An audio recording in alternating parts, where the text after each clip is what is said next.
पुंडलीकवरदा हरिविठ्ठल श्री ज्ञानदेव तुकाराम सद्गुरु समर्थ त्र्यंबकानंद महाराज की जय। माऊली ज्ञानेश्वर महाराज की जय। जगद्गुरु तुकाराम महाराज की जय।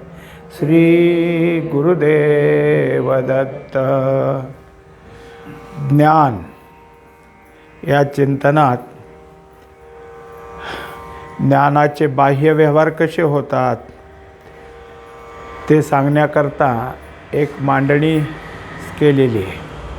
त्याच्यामध्ये जो आपला व्यवहार करणार आहे त्याला प्रमाता म्हणायचं। ज्या इंद्रियद्वारा तो व्यवहार करतो ते प्रमाण, जे त्याला त्या प्रमाणद्वारा प्राप्त करून घ्यायचं आहे त्याचं नाव प्रमेय। आणि त्यापासून अंतःकरणात जे काही हे पाहिलं, ऐकलं, वास घेतला असं जे काही समजणं आहे हे अंतःकरणात उभा राहण्याकरता त्याला म्हणायचं प्रमा। हे सगळं काय आहे तर चैतन्यच एक सगळीकडे आहे। चैतन्य म्हणजे ज्ञान, प्रमाता ज्ञान, प्रमाण ज्ञान किंवा प्रमेय ज्ञान असं म्हणण्यात शास्त्राने त्याला विशेष नाव दिलं की ज्ञान म्हणजे कोण तर परमात्माच, ब्रह्म। म्हणून प्रमातृ चैतन्य, प्रमाण चैतन्य, प्रमेय चैतन्य आणि प्रमा चैतन्य पाहिलं। काल एक पाहिलं आपण की जी काही गोष्ट पाहायची आहे, काल उदाहरण दिलं तर की आगपेटी पाहायची आहे तर आगपेटी एवढीच अंतःकरण वृत्ती तयार होते म्हणजे समजलं। म्हणजे मोठ्यात मोठी वस्तू हत्ती पाहिला तर हत्तीसारखी वृत्ती आहे, म्हणजे हत्ती एवढी नाही पण हत्तीच्या समजून येण्या इतकी ती मोठी होती। आणि मुंगी पाहिली तर मुंगी इतकी संकुचित होती। हेच आता काय आहे व्यवस्थित समजून देण्याकरता त्याला कशी नावं दिली ते सांगू लागले। प्रमातु चैतन्य, विषय जाणणारा संसारी जीव प्रमाता। आता तिथं कसं आहे तर देहबुद्धीचं ज्ञान आहे। प्रमाण चैतन्य, इंद्रियात्मक बुद्धीचे ज्ञान। प्रमेय चैतन्य, विषयात्मक बुद्धीचे ज्ञान। प्रमा चैतन्य, विषयाकार बुद्धीचे ज्ञान। आता एक कोण आहे तर विषयी, तो विषय जाणण्याकरता असणारा संसारी, मग त्याला प्रमाता म्हणलं। दुसरं इंद्रियद्वारा असल्यामुळे इंद्रियात्मक बुद्धीचं ज्ञान आहे म्हणून त्याला प्रमाण म्हटलं। आणि ज्या विषयाकडे जायचं आहे ते विषयात्मक बुद्धीचं ज्ञान त्याला प्रमेय म्हटलेलं आहे। आणि मग त्याच्या ठिकाणी जे निर्माण होतं विषयाकार बुद्धी त्या ज्ञानाला त्यांनी प्रमा चैतन्य असं म्हटलं। या सारणीप्रमाणे आम्ही जगातील प्रत्येक वस्तूचे ज्ञान करून घेतो, ते आमचे प्रत्यक्ष ज्ञान आहे। पण या ज्ञानात मी सर्व व्यवहाराहून वेगळा आहे, ते विषय जाणून संपतात तरी मी जाणणारा संपत नाही। एक विषय जाणला तो संपला, मी संपलो नाही। दुसरा जाणला तोही संपला पण मी संपलो नाही। आता हे कोणाबद्दल म्हणायचं तर हे सगळं दाखवून देणारं आपल्याला प्रमाणद्वारा प्रमाज्ञानानं अनुभव आणून देणारं जे काय आहे ते ज्ञानच आहे। मग ज्ञानानं जसं काय आहे की पाहिलं की जे काही विषयाकार बुद्धी, ती विषयाकार बुद्धी जोपर्यंत आपल्या ठिकाणी पाहिलेपणाचं ज्ञान पूर्ण करत नाही तोपर्यंत ते आमचा व्यवहार होतो। आता असं सांगायचं आहे की जे काही आहे ज्या इंद्रियद्वारा ते जाणायचं आहे ते जाणणं संपलं, पण जो जाणणारं ज्ञान आहे ते संपलं का ते नाही। मग दुसऱ्या इंद्रियाचा विषय, तिसऱ्या इंद्रियाचा विषय, जसं जसं जाणणं विषयाकडं प्रमेयातून म्हणजेच विषयरूपी प्रमेयात आणि प्रमाणद्वारा जे काही जाणणं चालत असतं ते जाणणं होईल, प्रमाज्ञान होईल। पण ते ज्ञान संपत नाही, मी संपत नाही म्हणजे ज्ञान संपत नाही। आता ज्ञान स्वतःचं स्वत्व जे काही स्वतःची भाषा असते, स्वगत त्याला म्हणतो आपण, ते स्वगत बोलणं चाललेलं आहे. त्यामुळं अनेक गोष्टी होतील, पण ते ज्ञान तेच आहे. जन्मापासून आत्तापर्यंत विषय घेऊन भोगून संपले व नवे नवे निराळे विषय भोगून संपविले, तरी माझा लय झाला नाही, मी अखंडच आहे, हे ज्ञानाच्या ज्ञानात लक्षात राहिले नाही. ज्ञानाची ही मोठी मजा आहे. आता काय आहे की आपण आत्तापर्यंत म्हणजे जन्मापासून आत्तापर्यंत कितीतरी विषय भोगले आणि संपवले, पुन्हा निरनिराळे विषय पुढं आले, ते संपवले. पण इतकं सगळं जे काही विषयाचा लय जरी झाला असला तरी त्या विषयाला जाणणारं भोगणारं ज्ञान मात्र अखंड आहे. आणि म्हणूनच ते ज्ञान तसंच असल्यामुळं मनुष्याला भूतकाळात कधी कित्येक वर्षापूर्वी त्याच्या काही जन्माच्या नंतर त्याला कळायला लागल्यावर लहानपणात किंवा त्याच्या पुढं जेव्हा काय होतं ते लक्षात असतं. ते असं झालं तेव्हा तसं झालं हे जे सांगत असतो म्हणजे काय, तेच ज्ञान अजून अखंड आहे. म्हणून त्याला त्याचं स्मरण झालं की तो ते सांगत असतो, ते अखंडपण आहे. आता ते सगळ्याच गोष्टी आपण ठेवत नाही लक्षात. आपल्या लहानपणात झालं, त्यानंतर झालं, किंवा वर्षापूर्वी झालं, 4 वर्षापूर्वी झालं, सगळं कुठं लक्षात राहतं. मनुष्याला सकाळी काय जेवला ते कदाचित सांगता तरी येईल, पण परवा 2 दिवस महिन्याच्या अगोदर काय जेवला नाही सांगता येत. म्हणजे हे ज्ञानानेच होतं ना. पण त्याने असं दाखवलं की हे ज्ञानाने होत असलं तरी ज्ञानाच्या ज्ञानात राहत नाही, म्हणजे ते लक्षात राहत नाही. मग काय होतं तर ज्ञानच त्याला काय करतं, विसरून जातं. ही ज्ञानाची मोठी मजा आहे, कारण ते अखंड आहे. पण सगळ्याच गोष्टी काही ज्ञानाच्या ज्ञानात राहत नाहीत. पाण्यासारखे याचे काम आहे. पाणी ज्या भांड्यात घालावे त्यावेळी त्याचा आकार धारण करते. त्या पाण्याला मूळ आकार नाही. ते पाणी दुसऱ्या आकाराच्या भांड्यात ओतले तर पूर्वीचा आकार जाऊन दुसरा आकार येतो.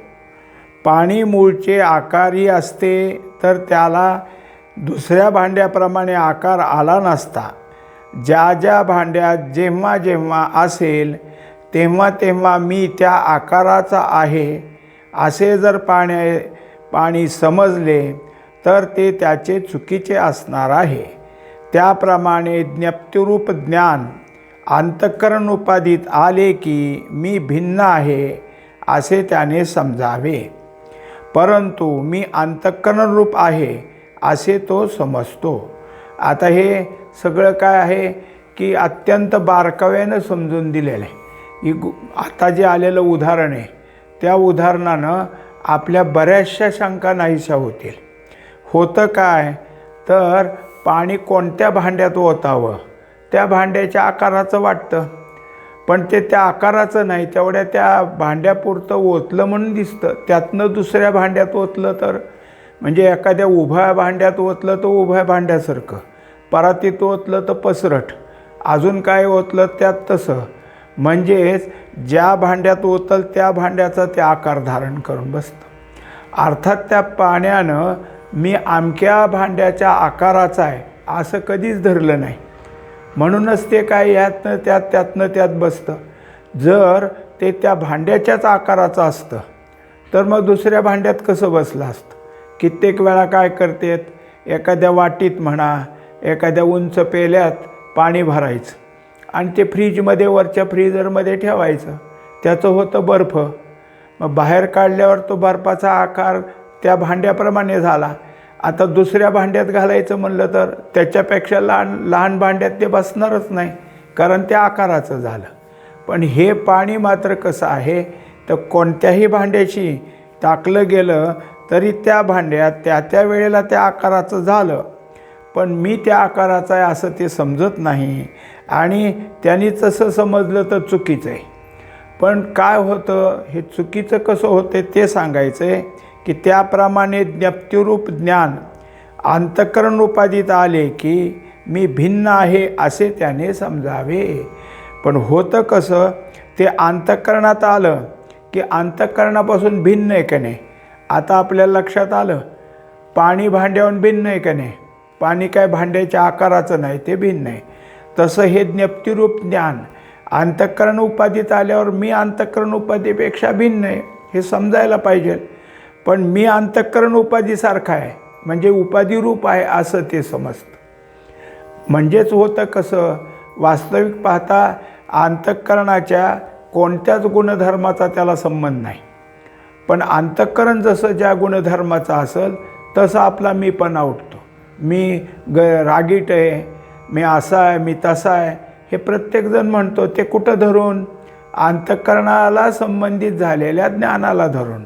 अंतःकरण उपाधी हेच माझं स्वरूप आहे किंवा मी ते आहे असं ज्याने ज्या ज्ञानानं धारण केलं ते वरच दाखवलं की हे चुकीचं असणार आहे. वास्तविक ज्ञान त्याच्याहून भिन्न आहे. तेथून अंतःकरण वृत्तीत आले की वृत्तीरूप बनते. वृत्ती व ज्ञान यांचे तादात्म्य बनते म्हणजे त्याशिवाय आत्मभाव घेते. आता त्या ठिकाणी ते जर तिथं आलं तर वृत्तीरूप झालं, वृत्ती व ज्ञान यांचे तादात्म्य झालं. आता त्याच्याशिवाय त्याच्या ठिकाणी काय आहे, देहभावच उभा राहील. पण हे जर सगळं सोडलं, वृत्ती आणि ज्ञान हे जरी एकत्र असले तर ज्ञान वृत्तीतलं नाही, ज्ञान स्वतंत्र आहे असं जेव्हा येईल मगच आत्मभाव घेता येईल. तोपर्यंत काय आहे की वृत्तीचाच भाव धारण केला की वृत्ती काय आहे, देहबुद्धीची धारण करणारी, म्हणजे तिथं तो भाव होतो. तेथून इंद्रिय वृत्तीत आले की इंद्रिय वृत्ती तादात्म्य पावते म्हणजे इंद्रिय रूप होते. ते इंद्रिय मीच असा भाव घेते. मी त्याहून निराळा आहे किंवा त्यापूर्वी अंतःकरण रूप होतो व आता इंद्रिय वृत्ती झालो हे विसरून जाते. आता त्याला दाखवलं परत की एकदा अंतःकरणात आलं की अंतःकरण वृत्तीचं अंतःकरणाशी तादात्म्य झालं. तिथून ते पुढं आलं की कुठं आलं, इंद्रियात आलं की मग इंद्रिय वृत्तीशी तादात्म्य झालं की मी इंद्रियाचा, मग मी माझ्या डोळ्यानं पाहिलं, मी माझ्या कानाने ऐकलं, हे झालं तिथलं तादात्म्य. म्हणजे हेच ज्ञान अगोदर अंतःकरण वृत्तीत आलतं तेव्हा मी अंतःकरण वृत्तीसारखा होतो. आता कसं काय इंद्रिय वृत्तीचा झालो याचासुद्धा विचार करत नाही.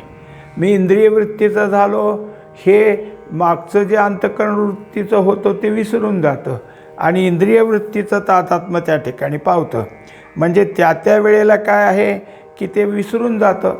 एक गंमत असते, रात्रीची रेल्वे असली ना तर रात्रीची रेल्वे काय आहे की माणसं झोपलेले असतात, त्यामुळं सामान्य डब्यात आत शिरायला जागा नसते, दार लावून घेतलेलं असतं. आणि छोट्या स्टेशनला आलं की बाहेरची माणसं दार उघडा करते तर आतली म्हणते जागा नाही, इकडं नाही, पुढच्या डब्यात जा. पण धक्का देऊन जर कशाने उघडलंच त्यांनी तर हा आतून ढकलतो आणि आतला बाहेर ढकलतो, बाहेरचा आत ढकलतो. मग बाहेरच्याचं कसं तरी होऊन शक्ती वाढली आणि तो जर आत आला तर थोड्या वेळ गाडी हालेपर्यंत म्हणतो असं काय केलं आणि दार उघडायला पाहिजे होतं तुम्ही, झालं. पुढच्या स्टेशनला हाच पुन्हा ढकलू लागतो. मागच्या स्टेशनला हा शिरण्याकरता करत होता, आता त्यांच्यासारखा झाला. म्हणजे कसा बदल होतो लगेच. इथं मला आत यायचं आहे म्हणल्यानंतर आतल्याला कसा ओरडा देत होता आणि आतला झाला की बाहेरच्याला पुन्हा ओरडा द्यायला सुरुवात झाली. हे सारखं जसं बदलतं मनुष्याचं त्या परिस्थितीनुसार मी त्याचा आहे असं जसं वाटत राहतं तसं हे ज्ञान अंतःकरणाशी तादात्म्य पावतं, इंद्रियाशी तादात्म्य पावतं. तेथून विषयाला ते ज्ञान व्यापते व त्याचा आकार अंतःकरणात बनतो. त्या अंतःकरणातील आकार रूप ते होऊन तदाकार आपण होते म्हणजे तो विषयरूप मी होतो. यापूर्वीचा जाणणारा मी जाणण्याच्या पदार्थाहून निराळा आहे हेही लक्षात येत नाही. आता त्याच्यामुळं झालं असं की तिथंच थांबलं का मग इंद्रियाशी तादात्म्य झालं नाही, मग ते विषयाकडे गेलं. विषयाचं ज्ञान घेऊन विषयाकार झालं आणि त्याप्रमाणे अंतःकरणात त्याची प्रमाज्ञान उभं राहिलं. म्हणजे अंतःकरणात आकार निर्माण झाला आणि त्या आकारानुरूप झाला. म्हणजे याचं काय आहे की विषय त्या विषयरूप होतो. वास्तविक मी ह्या विषयाहून वेगळा आहे असं त्याच्या ठिकाणी राहत नाही. या पदार्थाहून मी निराळा असं नाही, एक रूप झाला. एक उदाहरण सांगतात की एक जण कीर्तनात येऊन बसला, कीर्तन चाललेलं, पण ह्याच्या डोक्यात असं आलं की आपण आपल्या शेतामध्ये बैल बांधून ठेवलेत आणि आपण त्याला नीटनीटकं बघितलंच नाही, आलो इकडं निघून, कदाचित बैल चोराने नेले तर, असं त्याच्या ठिकाणी तिथं कल्पना आली. पण त्या कल्पनेशी तादात्म्य झाला आणि भर कीर्तनात वरडायला लागला, माझे बैल माझे बैल. लोक आसपासचे, अरे काय झालं? ते कीर्तनकार म्हणाले, काय झालं? ह्याचं काय, याचं कारण काय झालं? बैल तिथं आहेत का, कुठं असतील तिथं, पण इतका तादात्म्य झाला आहे की तो त्या बैलाला धरूनच माझे बैल म्हणू लागल्यावर मग बाकीच्यांनी सावध केलं, अरे तू कुठं बसला आहेस, तिथं इथं कसं काय तुझे बैल? मग कल्पनेतनं निघाला. एकदा का त्या विषयाकार झालेलं ज्ञान त्याच्याशी तादात्म्य झालं की मी त्या पदार्थाकार आहे असं वाटून जातं, मी त्याहून निराळा आहे असं नाही. हाच नमुना मी ज्या शरीरात आहे तोच मी मागे ज्या शरीरात होतो याची आता आठवणसुद्धा नाही, आताची पुढे आठवण राहणार नाही. आता हे जसं दाखवलं आपण प्रत्येक व्यवहार त्या इंद्रियजन्यतेतून, तसं मी शरीरी, हे माझं शरीर, हे आपण एकदा मीपणा या देहाचा धारण केला की झालं सुरू. आता याच्या अगोदर आपल्याला कुठलं शरीर होतं याचा आठव राहिला नाही, याच्या पुढं आपल्याला कुठलं शरीर येणार आहे याचा आठव राहिला नाही. आताच्या शरीराशी इतका तादात्म्य पावलेला आहे की रस्त्याने एखाद्याने काय आहे की उगीच कुणाला तरी काही म्हणला आणि नेमकं ह्याचं नाव असेल किंवा ह्याचा काहीतरी त्यात संबंध असेल, एखादा माणूस फारच लुकड्याला असेल, त्याच्या ठिकाणी काय रंग काळा असेल, तर बाहेरच्यानी दुसऱ्याला जरी म्हणला, काळ्या म्हणला, लुकड्याला म्हणला, याला वाटतं मलाच म्हणला. म्हणजे किती तादात्म्य झालं. त्या शरीराचं जसं स्वरूप आहे ते म्हणजे मी, आणि त्याला कुणी काय म्हणलेलं आवडत नाही, हे आपल्या ठिकाणी होऊन बसतं.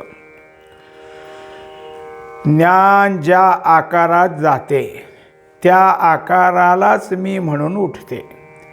याचे मुख्य कारण ते मूळचे निराकार आहे, तसेच ते अत्यंत निर्मळ आहे. या विचारावरून इतके तरी शिकता येईल, माझ्यावर जे जे आकार येतील ते ते रूप मी नसून मी स्वतंत्र आहे असे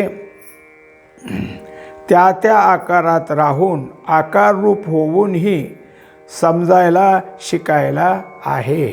आता इथं दाखवून दिलं की वास्तविक ज्ञान कशाशी सम्मिलित होत नाही, ते निराकारीच आहे. त्याच्या ठिकाणी कुठलाही आकार उभा राहत नाही, असताना ते निर्मळ आहे. पण त्याच्यावर जे काही आकार निर्माण झाले ते मी नसून मी स्वतंत्र आहे, हे ज्ञानाचं खरं स्वरूप आहे. आणि त्या त्या आकारात राहूनही मी त्यातला नाही हे समजून येणं, हे त्याच्या ठिकाणी शिकायला येणं, हे महत्त्वाचं आहे. अर्थात हा अभ्यास म्हणून करावा लागेल. वास्तविक असताना अभ्यासाने घटविण्याची पाळी आली आहे. मुक्तता ही सहजसिद्धी गोष्ट असून ती अभ्यासाने मिळवावी लागते, हे आहे. आता तसं पाहिलं तर ज्ञान निराळच आहे का नाही, म्हणजे मुक्तच आहे. पण आमचं तादात्म्य भाव झाल्यामुळं या सगळ्या गोष्टीनं मी कसा मुक्त आहे ह्याचा अभ्यास करावा लागतो. अभ्यासानं त्याच्या ठिकाणी ते पटवावं लागतं. आणि मग मुक्तता सहज सिद्ध असूनसुद्धा, म्हणजे मुक्त होता परी बळे झाला बद्ध. आता ह्याची बद्धता त्यांनी घेतली ओढवून, आणि मग त्यातनं त्याला काढण्याकरता परमार्थाची साधना करावी लागते. आत्तापर्यंत इंद्रियद्वारा जाणणाऱ्या विषयापुरती चिकित्सा आपण केली आहे, पण अजून त्याचे काही भाग पाहावयाचे आहेत. आता झालं, आत्तापर्यंत आपण जे पाहिलं ते कुठलं तर प्रमाता प्रमाण याद्वारे म्हणजे इंद्रियद्वारा विषय व्यवहार किंवा बाह्य व्यवहार कसे होतात त्या गोष्टी पाहिल्या. आता एवढं सांगितलं म्हणजे हे कळालं, बाह्य व्यवहाराचं सगळं काही कळालं असं नसून त्याच्या आणखीनसुद्धा काही भाग आहेत. विषय जाणल्यापासून किंवा विषय सेवन केल्यामुळे अंतःकरणात सुख किंवा दुःख उत्पन्न होतात, तेही ज्ञानाला कळतात. पोट दुखते ते ज्ञानाला कळते. या कळण्याला इंद्रियाचा काही उपयोग नाही, फक्त अंतःकरण वृत्तीद्वारा कळते. अंतःकरण वृत्ती हेच साधन किंवा प्रमाण आहे, बाह्य इंद्रिये नाहीत. सुखदुःख याला मागिलासारखे प्रमाज्ञान शास्त्र म्हणत नाही, त्याला साक्षीभाष्य म्हणतात. प्रमात्याचे प्रमाज्ञान शरीराबाहेर विषयावरून ठरवितात आणि अंतिविषयाला आतील विषयाला साक्षीभाष्य म्हणतात. आता दुसरा भाग आला. आत्तापर्यंत आपण पाहिलं की त्याचं विषय जाणणं कसं इंद्रियद्वारा होतं. आता जो विषय जाणला आहे त्या विषयापासून त्याच्या अंतःकरणात सुख होतं किंवा दुःख होतं, तर हे सुख किंवा दुःख त्या ठिकाणी ज्ञानाला कळतं. शिवाय काय आहे, ज्ञान ते सगळं जाणलं तरी मी सुखी मी दुःखी असं अंतःकरणाला घेऊन बसतो. वास्तविक त्या ठिकाणी कोणत्याही इंद्रियाचा संबंध आला नाही. सुख दुःख कुठं कळालं, अंतःकरणात. म्हणजे अंतःकरणाप्रमाणे हे कळाल्यानंतर जसं बाह्य वस्तू जाणण्याकरता इंद्रियाची गरज होते, तसं हे जाणण्याकरता या इंद्रियाची गरज नाही. म्हणून याला प्रमाज्ञान म्हणायचं नाही. कारण का, आपण प्रमाता प्रमाण प्रमेय आणि मग प्रमाज्ञान असं झालं. इथं बाह्य ज्ञान गेलेलंच नाही, कुठे ते अंतःकरणातच आहे. मग अंतःकरणातल्या ज्ञानात जे सुख दुःख झाले त्याला हे साक्षीभाष्य असं नाव आलं. आणि त्याप्रमाणे प्रमात्याच्या ठिकाणी हे सगळं जर काही असेल तर प्रमाज्ञान नसून साक्षीभाष्य. आता त्याच्याकरता समजून दिलं, शरीराबाहेरील विषयावरून ठरवतात ते प्रमाज्ञान आणि आतल्या विषयाचं जे दिसत असतं त्याला किंवा जे समजून येतं त्याला म्हणायचं साक्षीभाष्य. हे दोन प्रकार वेगवेगळे झाले. आपण झोपी गेलो. आपली बाह्य इंद्रिये व्यवहारहीन निश्चल आहेत आणि स्वप्न पडले. आता स्वप्नस्थ पदार्थ जाणले जात आहेत आणि भोगले जात आहेत. हे ज्ञान प्रमाज्ञान नसून साक्षीभाष्य आहे, कारण हा व्यवहार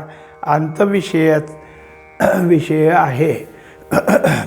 आता जसं अंतःकरणातलं सुख दुःख हे साक्षीभाष्य देणे, तसं आता आपल्या ठिकाणी झोपेच्या ठिकाणी जे स्वप्न आहे आणि त्या स्वप्न सगळं आपल्याला जाणलं जातं. स्वप्नस्थ पदार्थाला आपण पाहतो किंवा ऐकतो किंवा तिथं काय असेल ते त्या इंद्रियांचे व्यवहार होत असले तर प्रत्यक्ष इंद्रिय तिथं नाहीत. मग ते जे अंतःकरणात घडते ते प्रमाज्ञान नसून त्यालासुद्धा साक्षीभाष्य असंच म्हणायचं आहे. म्हणून मग हा व्यवहार आतला आहे. मग हे एक झालं. अगोदरचं काय झालं, अंतःकरणातलं सुख दुःख उठणं हे साक्षीभाष्य आणि स्वप्नस्थ पदार्थाचा अनुभव घेणं हे सुद्धा साक्षीभाष्य. साक्षी म्हणजे कूटस्थ. ज्ञप्ती स्वरूप ज्ञान सामान्य ज्ञप्तीस्वरूप सामान्य ज्ञान याला अंतःकरण वृत्तीचे साह्य घेतल्या वाचून साक्षीला ज्ञान होत नाही, म्हणून याला साक्षी म्हणावयाचे आहे. आता साक्षी म्हणजे कोण, कूटस्थ किंवा जिथं ज्ञान उत्पन्न होणारे ती जागा म्हणजे ज्ञप्ती स्वरूप, अर्थात ते सामान्य ज्ञान आहे आणि ते अंतःकरण वृत्तीद्वारा जाणलं जायचं आहे, म्हणून त्याला साक्षी म्हटलं. इथं साक्षी कोण आहे आता, अंतःकरण. आणि अंतःकरणाच्या साक्षीनं हे जे ज्ञान झालं म्हणून त्याला साक्षी असं म्हटलेलं आहे. सर्व व्यवहार संपून अंतःकरण वृत्तीचाही लय झाल्यावर जाणार नाही. जाणणे नाही व व्यवहार नाही या सर्वाहून निराळा जाणणारा मात्र शिल्लक आहे. आता परत वरची जी प्रक्रिया आपण पाहिली ती जे साक्षीभाष्यतेनं चाललेले व्यवहार आहेत ते अंतःकरण वृत्तीचा लय झाला की मग ते संपले. पण तिथं जे जाणणारं होतं ज्याने हे जाणलं ते मात्र संपलं नाही. कारण काय आहे, हे सगळं जाणून म्हणजे तिथलं साक्षीत्व करून हे निराळच आहे म्हणून ते शिल्लकच आहे. मगाशी जसं आपण पाहिलं की इंद्रिय व्यवहारात या इंद्रियाचा अनुभव त्या इंद्रियाचा त्या असं किती जाणून पुन्हा ते इंद्रियजन्य ज्ञान इंद्रियाद्वारा होत असलेलं थांबलं तरी ज्ञान तसंच आहे, ज्ञान संपत नाही. आताही तेच झालं. साक्षीभाष्यतेचा कितीही व्यवहार होऊन जाऊन त्या अंतःकरण वृत्ती जर काय झाली लय पावली तरी तिथं जात असलेलं जे ज्ञान आहे ते जे जाणणारं ज्ञान आहे ते मात्र अजून तसंच शिल्लक राहिलं. कारण त्याचा लय होत नाही. लय होतो तो काय आहे, अंतःकरण वृत्तीचा. याच्या अगोदर पाहिलं आपण ह्या इंद्रियाचा विषयभोग त्याचा लय झाला, त्या इंद्रियाचा विषयभोग त्याचा लय झाला. मग प्रत्येक विषयाचा भोग होऊन ते लय पावतं पण ज्ञान असतंच. तसं साक्षीभाष्यतेत सुख होतं ते मावळतं, दुःख होतं ते मावळतं. सुखदुःख जाणणारं अंतःकरण लय पावतं पण तिथं असणारं जे ज्ञान आहे ते ज्ञान मात्र लय पावत नाही. उदाहरणार्थ नाकेदार नाक्यात आहे. गाडी आली की नाकेदार बनून गाडी अडवितो, नाकेपट्टी घेऊन पावती देतो. गाडी गेली की नोकरदाराला नाकेदारपणा संपला. पुन्हा पुष्कळ वेळ गाडी आली नाही, नाकेदार नाक्यातच आहे पण नाकेदारपणाने नाही. म्हणजेच नाकेदारपणाच्या अहंभावाने नाही, तो सामान्य रूपानं आहे. आता काय आहे, पूर्वी प्रत्येक शहराच्या रस्त्याला एक नाके असायची आणि जी गाडी गावात जायची त्या गाडीकडून नाका ज्या गाडीचं काय माल असेल त्याप्रमाणे कर वसूल केला जायचा. मग तो वसूल करणाऱ्याला नाकेदार म्हणायचं. नाका तिथं प्रत्येक रस्त्याच्या प्रमुख ठिकाणी असायचा. मग तेव्हा अशा गाड्या तरी सारख्या एकामागं एक काय, कधीतरी गाडी यायची अडवायची, तिचं काय असेल ते कर वसूल करायचा, आत सोडायची. मग पुन्हा कितीतरी वेळानं दुसरी गाडी. मग जेव्हा गाडी आली तेव्हा नाकेदार हा जागा झाला, म्हणजे नाकेदार आहे मी असं समजून तो जाऊन कर वसूल करतो. जोपर्यंत गाडी येत नाही तेव्हा सामान्य माणूस झाला. आता त्याला काय आहे ना, कोणी गाडीच नाही समोर तर नाकेदार म्हणायचं काय कारण आहे. म्हणजे काम पुढं आलं की त्याचं ते नाव उभं राहतं, काम संपलं की तो आपल्या स्थितीत येतो, त्याला सामान्य रूप असंच म्हणलं जातं. गाडी आली की नाकेदारपणा धारण होतो व पुढील व्यवहार होतो. तसे सामान्य ज्ञान व्यवहारकाली सामान्य रूपच आहे. त्यावर जागृती, स्वप्न, सुषुप्ती या अवस्था उठाव्यात. त्या अवस्थानुरूप जागृती विश्वाभिमानी, स्वप्न तैजसाभिमानी, सुषुप्ती प्राज्ञाभिमानी होऊन जाणण्याचा व्यवहार होतो. आता त्यात दाखवलं की जे सामान्य ज्ञान आहे ते व्यवहारकालीसुद्धा सामान्य रूपच आहे. पण जेव्हा त्याच्या पुढं जागृती, स्वप्न, सुषुप्ती अवस्था उठतात तेव्हा मग त्या अवस्थेनुरूप जागृतीत झाला की विश्वाभिमानी होतो, स्वप्नात आला की तैजसाभिमानी होतो आणि सुषुप्तीत आला की प्राज्ञाभिमानी. असा तो त्या अवस्थेचा अभिमान धारण करून बाह्य व्यवहार करत असतो. म्हणजे मग ज्ञानाच्या ठिकाणी ज्ञान तसंच, पण जेव्हा जेव्हा त्या उपाधीचं त्या अवस्थेचा मीपणा धारण करतो तेव्हा त्याची नावं कशी बदलतात हे पाहते आहोत. पुंडलिक वरदा हरी विठ्ठल, श्री ज्ञानदेव तुकाराम सद्गुरु समर्थ त्र्यंबकानंद महाराज की जय। माऊली ज्ञानेश्वर महाराज की जय। जगद्गुरु तुकाराम महाराज की जय। श्री गुरुदेव